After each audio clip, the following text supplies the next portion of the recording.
తండ్రి రాగమంజరే మాయమ్మ పేరు తలవనోడు నేను మేస్త్రి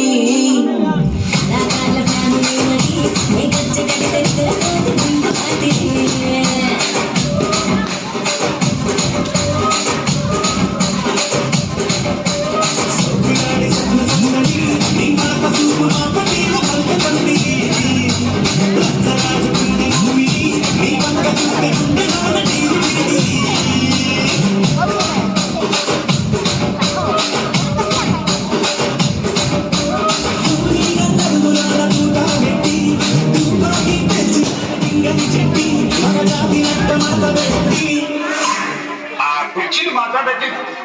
కుర్చీని మాట్లాడండి